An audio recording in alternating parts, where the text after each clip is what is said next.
വാണിജ്യ സിലിണ്ടറിന്റെ വില കൂടിയതിന് പുറമെ മിൽമ പാലിന്റെയും തൈരിന്റെയും വില വർധനയും നീട്ടിച്ചു. ഇപ്പോൾ ഭക്ഷണ വിഭവങ്ങൾക്കും വില കൂട്ടിയിരിക്കുകയാണ് ഭൂരിഭാഗം ഹോട്ടലുകളും. 8 രൂപ മുതൽ 10 രൂപ വരെ ഉണ്ടായിരുന്ന ചായയ്ക്ക് ഇപ്പോൾ 12 രൂപ മുതൽ 17 രൂപ വരെ നൽകണം. മുന്തിയ ഹോട്ടലും ബേക്കറിയും ഒക്കെയാണെങ്കിൽ ഇത് 20 മുതൽ 22 രൂപ വരെയാകും. കാപ്പിക്കാണെങ്കിൽ 15 രൂപയിൽ നിന്ന് 20 മുതൽ 30 രൂപ വരെയായി ഉയർന്നിട്ടുണ്ട്. മഴക്കാലമാണ്. ഒരു ചൂടുള്ള ചായ കുടിക്കാമെന്ന് കരുതിയാൽ ഇനി കീശ കാലിയാകും. ഇടിമിന്നൽ ഞെട്ടലോടെയല്ലാതെ ഒരു ഗ്ലാസ് ചായയോ കാപ്പിയോ വാങ്ങാമെന്ന് കരുതേണ്ട. ഇന്ന് വിലക്കയറ്റത്തിൽ ചായയും കാപ്പിയും നന്നായി പൊള്ളിത്തുടങ്ങിയിട്ടുണ്ട്. ജോലിക്ക് പോകുമ്പോഴുള്ള 2 നേരത്തെ ചായ കൂടി ഒഴിവാക്കിയാൽ മാസം ഇനി നല്ല തുക ലാഭിക്കാമെന്ന് ഓർക്കണം.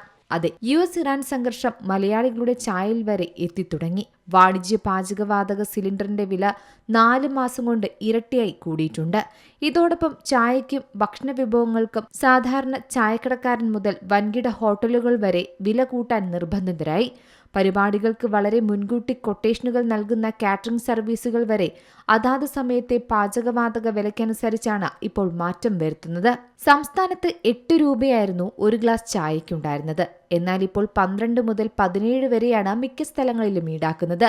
ഇനി മുന്തിയ ഹോട്ടലിലും ബേക്കറിയിലുമൊക്കെ ഒന്ന് പോയാൽ അത് 20 മുതൽ 22 രൂപയായി കുതിച്ചിട്ടുണ്ട്. കാപ്പിയാണെങ്കിൽ പൊള്ളുന്ന വില 15 രൂപയിൽ നിന്ന് 20 മുതൽ 30 രൂപ വരെയായി ഉയർന്നിട്ടുണ്ട്.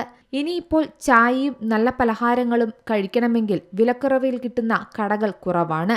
ജോലിക്ക് പോകുന്ന മലയാളികളിൽ നല്ലൊരു പങ്കും രാവിലെയും വൈകിട്ടും പുറമേ നിന്ന് ചായയും കാപ്പിയും കുടിക്കുന്നവരാണ്. എന്നാൽ ചിലരെങ്കിലും ഈ ശീലം ഉപേക്ഷിച്ചാൽ നല്ലൊരു തുക ലാഭിക്കാമെന്നാണ് വിദഗ്ധരും പറയുന്നത്. ശരാശരി 15 രൂപയാണ് ചായക്കെന്നതിനാൽ ചായ കൂടി ഒഴിവാക്കുമ്പോൾ ഒരു ദിവസം 30 രൂപയെങ്കിലും നിങ്ങൾക്ക് ലാഭിക്കാൻ സാധിക്കും. ചായ കുടിക്കുമ്പോൾ ഒരു പലഹാരമെങ്കിലും നമ്മൾ എടുക്കും. അങ്ങനെ അവിടെയും 15 രൂപയാകും. അങ്ങനെ ഒരു ദിവസം എങ്ങനെ പോയാലും 60 രൂപയ്ക്ക് മുകളിലാണ് നമ്മൾ നൽകേണ്ടി വരുന്നത്. ഇത്തരത്തിലുള്ള ശീലങ്ങൾ മാറ്റിയാൽ ചുരുങ്ങിയത് 800 രൂപയെങ്കിലും ഒരു മാസത്തേക്ക് ലാഭമുണ്ടാക്കാൻ സാധിക്കും. അങ്ങനെ ഒരു വർഷത്തേക്ക് കണക്കാക്കിയാൽ 10,000 രൂപയുടെ ലാഭമാണ് നമ്മുടെ ചായ വട മാത്രം വകയിരുത്തിയാൽ വരുന്നത്. എന്തായാലും നിലവിലെ സാഹചര്യത്തിൽ വില കൂടുകയാണ്. പ്രത്യേകിച്ച് മിൽമ പാലിന്റെയും തൈരിന്റെയും വില വർധനവും പ്രാബല്യത്തിലെത്തിയിട്ടുണ്ട്. മിൽമ പാലിന് ലിറ്റർ 4 രൂപയും തൈരിന് കിലോയ്ക്ക് 10 രൂപയുമാണ് കൂടിയത്. മറ്റു പാലുൽപ്പന്നങ്ങൾക്കും വരും ദിവസങ്ങളിൽ വില കൂടാനുള്ള നീക്കത്തിലാണ് ഇപ്പോൾ മിൽമയും. എന്തായാലും ഇതേ തുടർന്ന് ഭക്ഷണ വിഭവങ്ങൾക്കും വില കൂട്ടിയിരിക്കുകയാണ് ഭൂരിഭാഗം ഹോട്ടലുകളും. ജോലി ആവശ്യത്തിനും പഠന ആവശ്യത്തിനും മറ്റുമായി വീടുകളിൽ നിന്നും മാറി താമസിക്കുന്നവർക്കാണ് ഇത് വലിയ ദുരന്തമുണ്ടാക്കിയത്. 2 നേരത്തെ ആഹാരത്തിനായി ഹോട്ടലുകളെ ആശ്രയിക്കുന്നവർ വിഭവങ്ങൾക്ക് വില കൂട്ടിയതോടെ പട്ടിണി കിടക്കേണ്ട അവസ്ഥയിലും എത്തിയിട്ടുണ്ട്. കൂടാതെ കഴിഞ്ഞ 2 മാസത്തിനിടെ ഹോട്ടലുകൾ ചായ കാപ്പിക്ക് ഉൾപ്പെടെയുള്ളവയ്ക്ക് 2 മുതൽ 3 രൂപ വരെ വർദ്ധിപ്പിച്ചു. ചെറുകടികൾക്ക് പലയിടത്തും 3 രൂപ വരെ വർദ്ധിപ്പിച്ചിട്ടുണ്ട്. ഊണിന് 5 മുതൽ 10 രൂപ വരെയാണ് കൂടിയത്. നെയ്റോസ്റ്റ്, മസാല ദോശ തുടങ്ങിയ ദോശ വിഭവങ്ങൾക്ക് 2 രൂപ മുതൽ 5 രൂപ വരെ കൂട്ടി.